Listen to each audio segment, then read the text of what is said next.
So we have been talking tonight about this really astounding and consequential interview that the New York Times has just published with the president. In this interview tonight, the president calls into question the tenure of the Attorney General of the United States and the Deputy Attorney General of the United States and the acting FBI director and the special counsel who is investigating him on matters related to Russia. The president's remarks tonight raise all sorts of questions about the independence of parts of the government that by design have some level of independence so they can function properly and without interference from the executive branch. Our next guest is someone who has just left the leadership of a high-profile independent agency inside the federal government. He says because he no longer believed that the tools he had for carrying out his mission worked. He was supposed to safeguard ethics in our federal government as a national watchguard. Today is his first day outside of that job. Joining us now for the interview is Walter Shaub. He finished his work yesterday as the head of the Office of Government Ethics. Today, his first day official with his new job, which is Senior Director of Ethics at the Campaign Legal Center. Mr. Shaub, it's a real honor to have you here. Thank you for being here. Thanks for having me. I have a lot of things I want to talk to you about.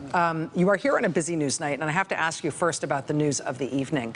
The president tonight in this interview is raising an ethics issue about the Attorney General. Quoting from the president's remarks tonight to the New York Times, Attorney General Jeff Sessions should have never recused himself, meaning from the Trump-Russia investigation. And if he was going to recuse himself, he should have told me before he took the job, and I would have picked somebody else. Do you know why Jeff Sessions recused himself, and is the president right in raising this as an issue of fairness to the president?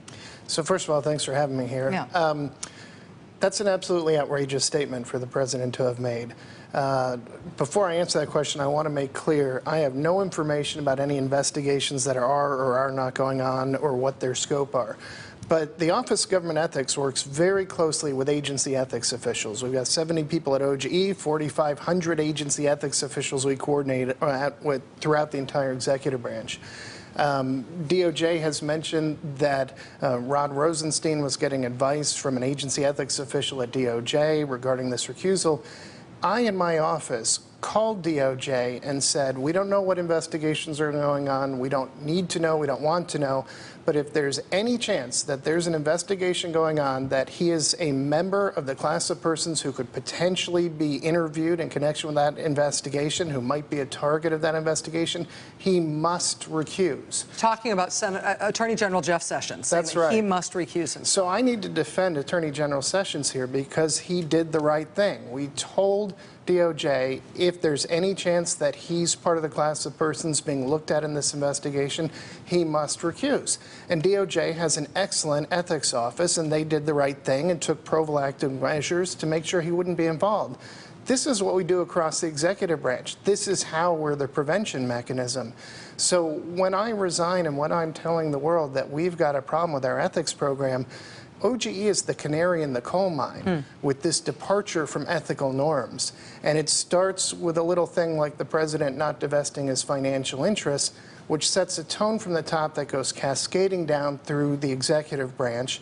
And you wind up in a place where you have a president criticizing a law enforcement official for doing the right thing and staying out of an investigation in which he may or may not be a target, but because there's any potential at all, they're going to err on the side of being cautious. Now, again, I want to be clear. I have no idea what the scope of any investigation is, and I'm not interfering with any law enforcement activity because I don't have information to share. But this is OGE's role. We talk to agency ethics officials about establishing prophylactic measures to prevent conflicts of interest, and it worked in this case. And when Attorney General Jeff Sessions responded to that advice and issued a statement saying that he was recusing himself from matters related to the presidential campaign in 2016. Was that the appropriate scope of recusal, according to the advice that OGE gave him? Well, and there I want to be careful because they've never been quite public about the exact scope of the recusal, and I don't know the scope of the investigation, but I do know that he publicly announced that he recused, and that's the important thing to do. And apparently that's the thing that's concerning the president. But the very idea that you would question a decision to recuse, and then in the same breath I heard today that he was saying, well, Mueller's investigation is full of conflicts of interest. You can't have it both ways. If conflicts of interest are bad, you recuse, and that's a good thing. When the president made those comments about conflicts of interest involving special counsel Mueller, he said essentially that his office was rife with conflicts, according to the New York Times characterization. And then he said that there are conflicts that the president knows about that he hasn't publicly disclosed yet, but he's going to. Quote, he's talking about Mueller having applied for the FBI director job, or having been considered, excuse me, for the FBI director job. In the president's words, he was up here and he wanted the job. After he was named special counsel, I said, what the hell is this all about? Talk about conflicts. But he was interviewing for the job. There were many other conflicts that I haven't said, but I will at some point. Well, that sounds a lot to me like saying that the last director of the FBI should be concerned in hope that there are not tapes, which we later learned there were not tapes. What I can tell you for sure is that the Department of Justice and the Federal Bureau of Investigation have outstanding ethics officials.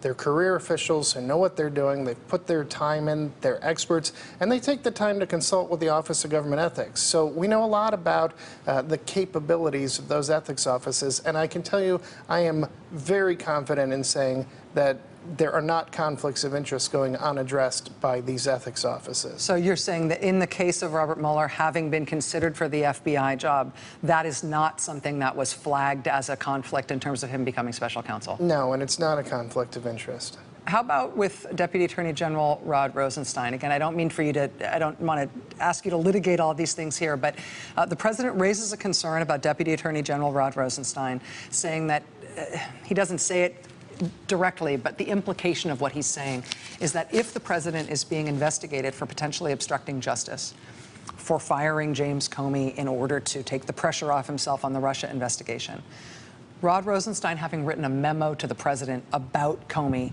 that precipitated in some tellings, precipitated that firing, that involves him in that process to such a degree that Rosenstein should himself be recused from anything involving oversight of the special counsel, as long as the special counsel is looking at that Comey decision. How do you view that, or do you know if that's been at all considered? No, that does not meet the definition of a conflict of interest in the executive branch. Nothing that you've said is a reason why Rosenstein should have to recuse from the work of his job. Now, that said, as a career government official, for many years, I have grave concerns about the idea that somebody would write a memorandum designed to look like this is making an out-of-the-blue recommendation to fire someone when the president turns around and says the decision was already made. I cannot imagine what was going through the head of a law enforcement officer whose responsibility is to, display a high level of candor and be direct. That kind of impression that writing that memorandum creates is very concerning to me as a career government official. That's not the way people behave. But it is not an ethics violation in the sense that there are any specific rules saying that if you've been involved in taking a decision to fire someone, you should not be involved in overseeing their replacement. There's just nothing in place that would suggest that that's inappropriate. Do you feel totally confident in your decision to leave office before you'd have to at the end of your term? You know that President Trump will appoint your successor. I don't know if he will. If he were to nominate somebody, I think he might have a lot of questions raised during that nomination hearing, the confirmation hearing, about his own conflicts of interest. So it'll be interesting to see if he leaves someone acting in that position or whether he nominates somebody. I will say one thing that I think people should be watching out for. Under the Vacancies Reform Act, there's a mechanism for identifying the first assistant who's going to take over when the head of an agency leaves. That first assistant at OGE was designated months before the election as Shelley Finlayson, our chief of staff. In theory, career officials should be interchangeable. They're honest, nonpartisan, knowledgeable individuals.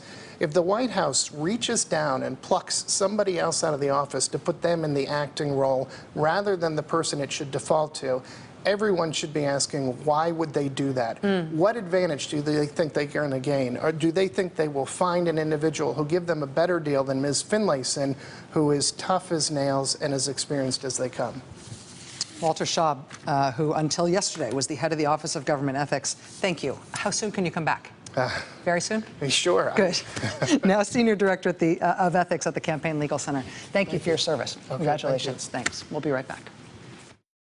Hey there, I'm Chris Hayes from MSNBC. Thanks for watching MSNBC on YouTube. If you want to keep up to date with the videos we're putting out, you can click subscribe just below me or click over on this list to see lots of other great videos.